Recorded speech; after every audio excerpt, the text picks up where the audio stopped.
Há uma grande organização de pesquisadores que foi construída, né, articulando a questão acadêmica à questão política. Aí, nesses 40 anos, eu participo da ANPED. Quando a ANPED foi criada dia 28, eu comecei a participar da ANPED com 31 anos, eu estou com 68. Então é uma longa trajetória. E eu estava fazendo doutorado na PUC de São Paulo, né? Meu orientador, o professor Dermeval Saviani, por quem eu tenho um imenso carinho, né? E um respeito muito grande, é meu eterno orientador. E à época, como agora, né? Os professores nos passavam tarefas acadêmicas para a gente fazer apresentações na ANPED. E assim foi a minha primeira participação. Mas depois que eu terminei o doutorado, alguns anos mais tarde, em 86 especificamente, eu assumi, por conta do antigo MDB, né, assumir o governo depois da morte do Tancredo. A gente tinha participado, eram acadêmicos que haviam participado ativamente da elaboração do programa de educação, né, do próprio Tancredo. E com a morte dele, alguns pares nossos, né, da academia assumiram funções estratégicas no Ministério da Educação. E eu tinha terminado o doutorado, já fazia uns 2 anos, e eu fui convidada para assumir uma coordenação no CNPq, a coordenação que seria à época a gente chamava de Educação e Trabalho. E uma das primeiras ações que eu fiz foi chamar vários pesquisadores da área de trabalho e educação, de vários estados e de várias instituições. Éramos umas 36 pessoas, se não me falha a memória, para fazer uma reunião em Brasília, financiada pelo CNPq, para constituir a pauta investigativa que deveria orientar as pesquisas que nós financiaríamos pelo CNPq. E desse movimento nasceu o GT Trabalho e Educação. Tem já alguns resgates dessa memória, né, feita por alguns colegas meus, né, e isso já tem registro. E é muito interessante porque essa pauta que nós elaboramos em 86, ela não foi superada. Os grandes problemas investigativos da área de trabalho e educação já estavam presentes naquele momento, que era o primeiro momento de rearticulação do capital, né, iniciando o regime de acumulação flexível. E então eu tenho uma relação muito orgânica com a ANPED.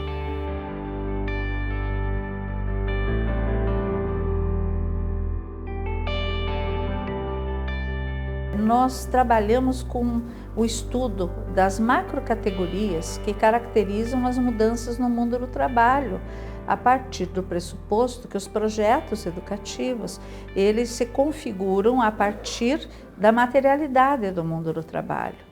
Então, um GT que estuda essas questões é um GT que consegue acompanhar criticamente essas mudanças e ter uma compreensão mais profunda e mais crítica, diria eu, mais radical, no sentido correto do que a radicalidade, das questões da educação. Um movimento que foi necessário à época, porque nós até então estudávamos a escola por dentro dela. Depois nós começamos a nos dar conta, né, que era preciso entender o que acontecia no mundo, né, com as mudanças que estavam acontecendo, com a nova base técnica que era a microeletrônica e os impactos disso na educação.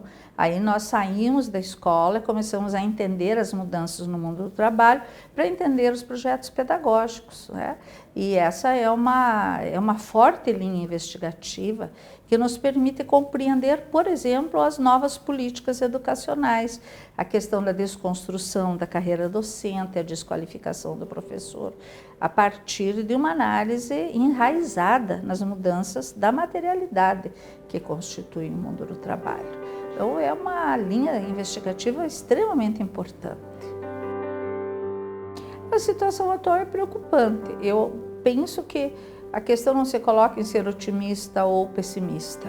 Como eu coloquei no final da minha fala, o que esse grupo pensa é que nós temos que ter uma visão muito aprofundada da relação entre o que acontece na materialidade e o que as pessoas pensam, que é o nível superestrutural, a nova ideologia da pós-modernidade, para que a gente possa, de fato, entender quais são os espaços políticos de transformação social. Eu diria a você que nós estamos vivendo tempos muito difíceis, né?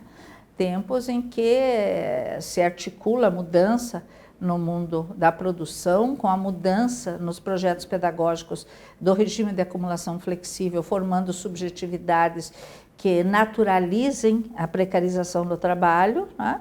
E, ao mesmo tempo, o processo de desqualificação da formação docente, que acabou por culminar na descaracterização da carreira docente pela reforma trabalhista, né? Entendida pelo conjunto entre a nova lei da terceirização e a nova lei que consolida as relações de trabalho. Então, só ao longo desse período, com processos investigativos, né, sérios, profundos e fundamentados nas teorias críticas, é possível você perceber que a reforma trabalhista só poderia ter acontecido agora. Então, o nosso trabalho no GT é sempre elucidar essas relações entre a materialidade, as superestruturas e a formação de subjetividades, né? Vivemos um momento extremamente difícil, em que as pessoas estão desmobilizadas, os sindicatos fragilizados, os partidos políticos, né, vivendo uma crise homérica, né, e as pessoas sem muito espaço de apropriação de categorias de análise do real, para que elas possam, inclusive, se situar nessa sociedade como seres humanos, né? Defendendo uma outra concepção de organização social em que as pessoas sejam respeitadas, né, em seus direitos e que participem da produção, do consumo e do governo, como, né, o Gramsci colocava. E isso não está simples, mas nós já tivemos outros tempos difíceis, né? O que nós não podemos perder é a lucidez de que há espaços de enfrentamento, e que a produção do nosso desânimo ela é conveniente ao não enfrentamento dessa situação de crise.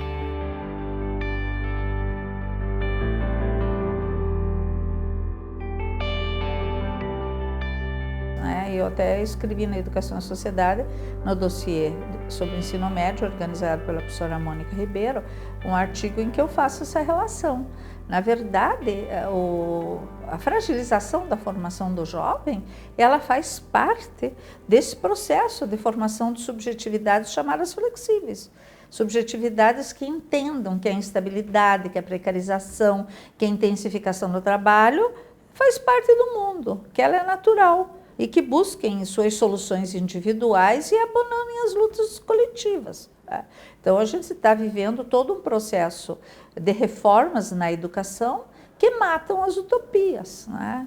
Eliminam a possibilidade do jovem pensar um projeto societal diferenciado, né? E isso é muito orgânico, a exploração do trabalho, muito orgânico. Então, não dá para você imaginar que essas coisas estejam acontecendo por acidente, não. E elas acontecem por conta da própria abertura do MEC ao setor privado. A gente viveu, nos últimos anos, a entrada dos bancos, dos grandes empresários, que hoje são os que definem os rumos da política educacional em cima da ideia da flexibilização, né? E é claro que a reforma trabalhista, ela é a cereja do bolo, porque ela vem institucionalizar os bicos, o professor delivery, os contratos intermitentes e temporários, ou seja, a destruição da carreira do professor. E junto com a destruição da carreira, a destruição do vínculo do professor com a escola. Porque você pode ter a convivência de professores estatutários e que pertencem ao quadro da escola com professores terceirizados, a todos os momentos, né? Então, você perde a identidade da escola, desconstrói a relação do professor com a escola. E, nesse sentido, você mata a concepção de currículo também. Então, essas reformas, elas não são acidentais. Elas respondem às necessidades de formação de subjetividades do regime de acumulação flexível. Agora, se você não entende essas bases materiais, você também não vai entender o vínculo das reformas ou da própria reforma da legislação trabalhista com o movimento que acontece no mundo da produção.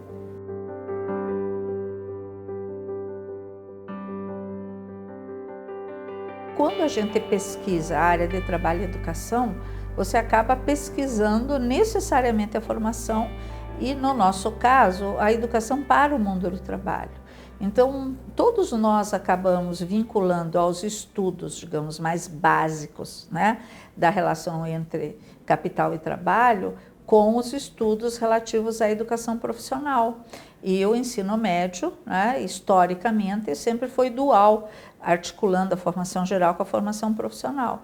Então, muitos de nós do GT Trabalho e Educação tomamos o ensino médio e a educação profissional como objetos investigativos, e há muitas pesquisas de excelente qualidade produzidas pelos membros do GT, né, do Trabalho e Educação, que é o GT9.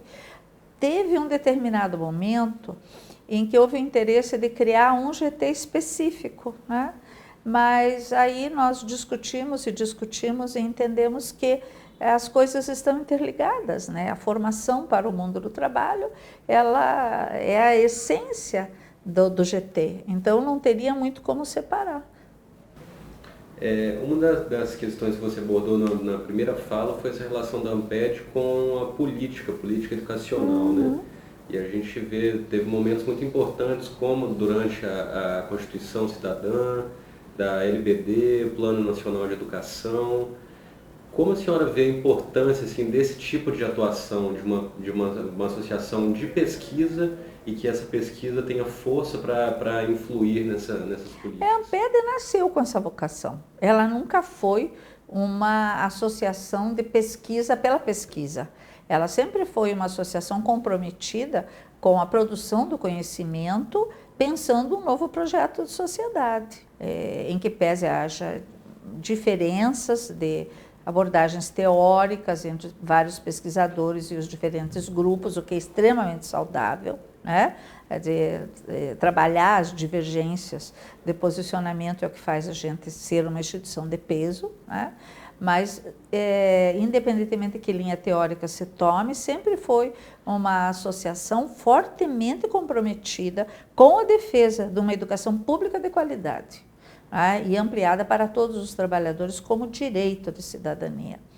Então, ela sempre foi uma associação que teve uma forte participação no cenário político, em todos os momentos, né? Mesmo agora que a gente não teve sucesso no enfrentamento à reforma do ensino médio, mas a manifestação da Amped e de outras entidades nossas foi extremamente forte, demarcando posição, né? E continuamos pesquisando e continuaremos mostrando os resultados pífios, né, dessa reforma, na expectativa de a gente, né, num determinado momento da história, poder reverter esse processo de desqualificação do ser humano, né, e em particular daqueles que vivem do trabalho, né, revertê-lo no sentido de uma educação realmente omnilateral, como direito, né, com qualidade, voltada para um outro modelo de sociedade e para uma compreensão de ser humano,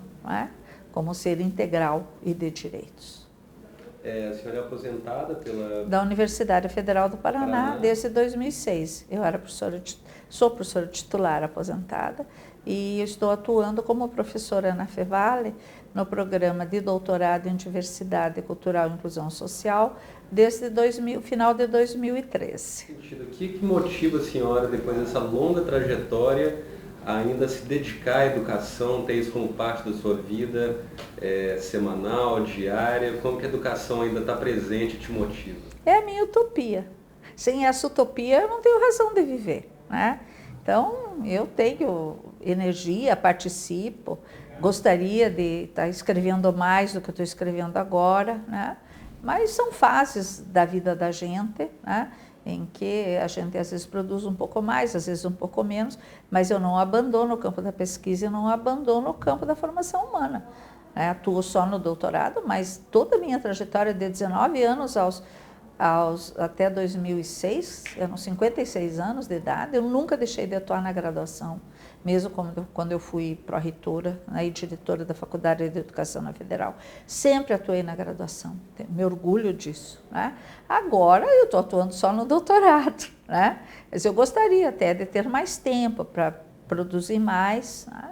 mas a gente continua pesquisando, formando, fazendo as falas, né, nos espaços que são importantes, porque nós somos movidos por essa utopia, por essa crença de que se nós nos unirmos e nos organizarmos, nós vamos poder fazer a diferença, né? Construir uma sociedade mais justa e igualitária.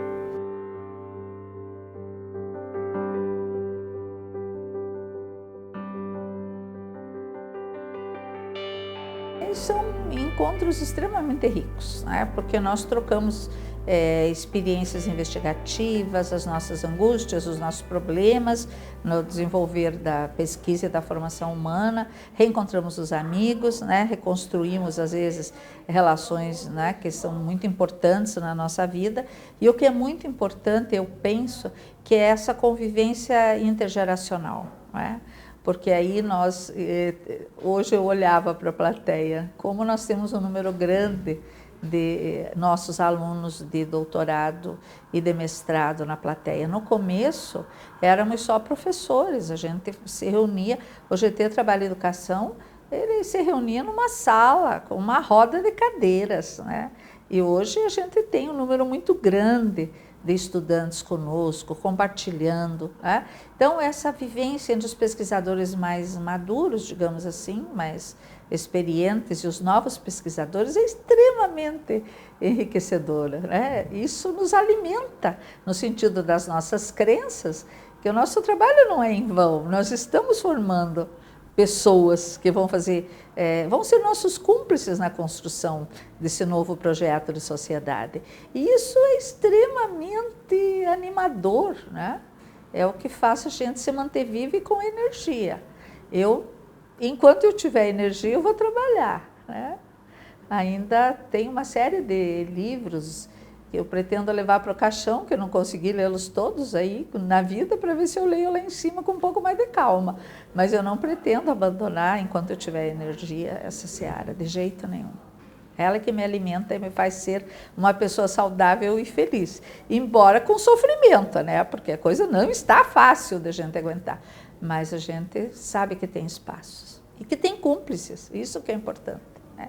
A Amped é um grande espaço de cumplicidade.